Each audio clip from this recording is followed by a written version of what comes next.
Dalam nama Bapa dan Putra dan Roh Kudus. Amin. Allah yang berbelas kasih, sabdamu adalah terang dan pelita hidup kami. Bimbinglah kami dengan Roh Kudusmu untuk mendengarkan dan merenungkan sabdamu. Dengan daya Roh Kudusmu itu, bukalah telinga dan hati kami untuk mendengarkan sabdamu. Terangilah budi dan hati kami untuk memahami sabdamu itu. Jernihkanlah hasrat jiwa kami untuk meresapkan firman-Mu, dan doronglah kehendak-Mu dan tekad kami untuk mengamalkannya dalam kehidupan dan perutusan kami sehari-hari. Amin. Tuhan bersamamu dan bersama rohmu. Inilah Injil suci menurut Lukas. Dimuliakanlah Tuhan.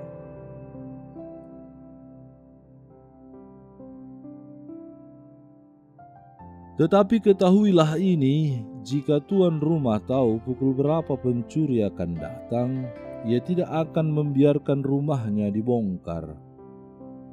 Hendaklah kamu juga siap sedia karena Anak Manusia datang pada saat yang tidak kamu sangkakan. Kata Petrus, Tuhan, kamikah yang Engkau maksudkan dengan perumpamaan itu atau juga semua orang? Jawab Tuhan, jadi siapakah pengurus rumah yang setia dan bijaksana yang akan diangkat oleh tuannya menjadi kepala atas semua hambanya untuk memberikan makanan kepada mereka pada waktunya? Berbahagialah hamba yang didapati tuannya melakukan tugasnya itu ketika tuannya itu datang. Aku berkata kepadamu, sesungguhnya tuannya itu akan mengangkat dia menjadi pengawas segala miliknya.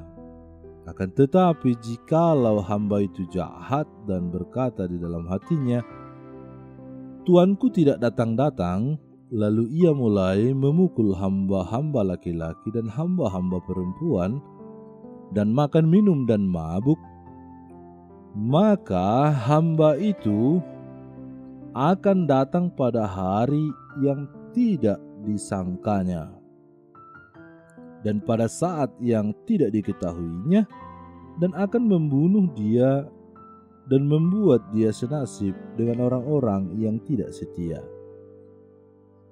Adapun hamba yang tahu akan kehendak tuannya tetapi yang tidak mengadakan persiapan atau tidak melakukan apa yang dikehendaki tuannya, ia akan menerima banyak pukulan. Tetapi barang siapa tidak tahu akan kehendak tuannya dan melakukan apa yang harus mendatangkan pukulan, ia akan menerima sedikit pukulan. Setiap orang yang kepadanya banyak diberi, daripadanya akan banyak dituntut. Dan kepada siapa yang banyak dipercayakan, daripadanya akan lebih banyak lagi dituntut. Demikianlah sabda Tuhan. Terpujilah Kristus. Saudara-saudari yang dikasihi Tuhan, dalam mewartakan kerajaan Allah, Yesus sering mengangkat kelompok masyarakat yang dianggap rendah dan hina, kurang diperhitungkan, tidak memiliki pengetahuan yang mumpuni. Satu dari kelompok masyarakat itu adalah para pelayan atau hamba. Bagi orang Israel sendiri, hamba adalah orang yang dianggap kurang bermartabat dan kurang bernilai, sebab seorang hamba dengan mudah diperjualbelikan. Jika seorang hamba sudah dibeli oleh majikan, maka hamba itu menjadi milik pribadi dari majikan yang telah membelinya. Dan jika terjadi sesuatu, majikan itu bisa menjual kembali hamba yang telah dibelinya. Dengan kata lain, seorang hamba yang juga manusia sama seperti kita kerap diperlakukan layaknya benda atau barang yang bisa diperdagangkan, bahkan seperti hewan, binatang peliharaan. Namun demikian, Yesus melihat seorang hamba dari sisi yang berbeda, yakni sisi yang baik. Yesus nampaknya melihat bahwa ada hal-hal yang bisa kita teladani dari seorang hamba yang nampaknya kurang berharga, yakni soal kesetiaan. Saudara-saudari terkasih, Yesus memberi contoh tentang sikap setia seorang hamba kepada tuannya. Namun demikian ternyata tidak semua hamba memiliki sifat yang baik. Ada hamba yang setia dan mengerjakan tugas-tugasnya dengan penuh tanggung jawab. Tetapi ada pula hamba yang malas, yang tidak setia dan tidak bertanggung jawab. Hamba yang setia akan menyukakan hati tuannya sampai ia diangkat menjadi pengawas oleh tuannya, sementara hamba yang tidak setia akan menyusahkan hati tuannya. Bila kita melihat gambaran hamba yang setia dan tidak setia, sesungguhnya menggambarkan sikap umat Israel yang sebagian masih setia kepada Allah, sedangkan yang sebagian lagi tidak setia. Atau boleh jadi mengkhianati Allah. Hal yang sama terjadi di dalam diri kita umat Kristiani. Ada umat yang masih setia dengan imannya, sementara ada sebagian yang kurang setia atau bahkan sama sekali tidak setia, bahkan mengkhianati Yesus. Yesus mengingatkan bahwa hamba yang tidak setia akan mendapat hukuman. Saudara-saudari terkasih, kesetiaan kita kepada Allah ditandai atau dapat kita lihat dari keseharian hidup kita. Kesetiaan kepada Allah ditunjukkan dengan kesetiaan kita dalam melaksanakan tugas yang Tuhan percayakan kepada kita. Memang saat ini kesetiaan menjadi sesuatu yang langka dan sulit. Dalam hubungan suami istri bisa terjadi ketidaksetiaan.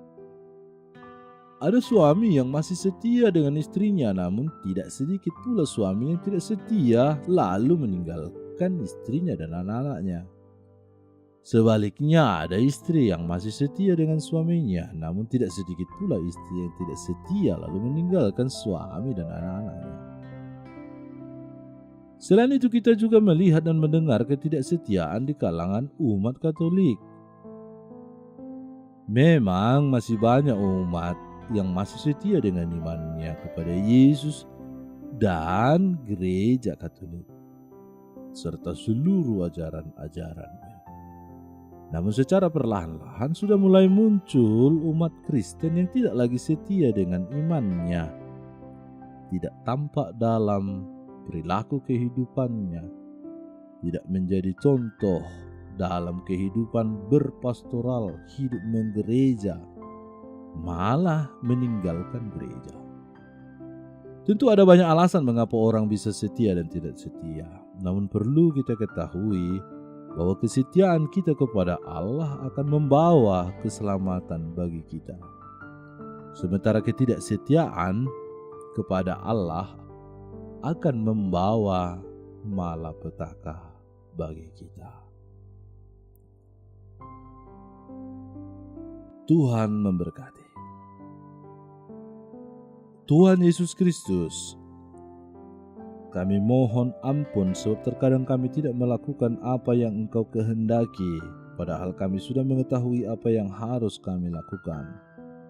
Kami mohon bimbingan-Mu supaya kami tidak mendapat hukuman karena dosa-dosa kami dan kesalahan kami, terutama karena ketidaksetiaan kami mengimani-Mu, melakukan, mempraktekkan apa yang kami imani dalam kehidupan kami, dan kami tidak setia menjadi orang-orang baik. Doa ini kami persembahkan dengan pengantaran Kristus, Tuhan dan Juru Selamat kami. Amin. Allah Bapa kami, penuntun kehidupan, Engkau telah menuntun Abraham menuju tanah terjanji. Engkau juga menuntun bangsa Israel menuju tanah Yerusalem melalui tangan Musa. Kini kami umat-Mu keuskupan Padang sedang berjalan bersama dalam sinode kefikepan menuju keselamatan yang Engkau janjikan dalam diri Putramu Yesus Kristus. Tuntunlah peziarahan hidup kami dengan kuasa Roh Kudus-Mu, agar kami tetap tabah, sabar dan setia menghadapi kesulitan dan tantangan hidup.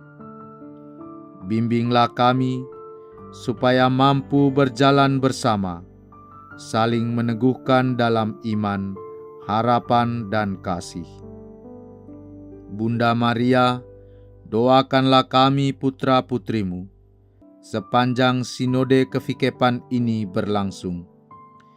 Ya Bapa, Engkau kami sembah dan muliakan, kini dan sepanjang masa. Amin. Tuhan bersamamu dan bersama rohmu. Semoga saudara sekalian, seluruh tugas karya dan pelayanan kita, usaha niat baik kita untuk membangun komitmen setia mengimani Yesus, mencoba melakukan apa yang kita imani, menjadi orang-orang baik di sekitar kita, karena kita adalah murid-murid Yesus. Seluruh keluarga kita dilindungi, dibimbing, dan diberkati oleh Allah yang Maha Kuasa, Bapa, Putra, dan Roh Kudus. Amin.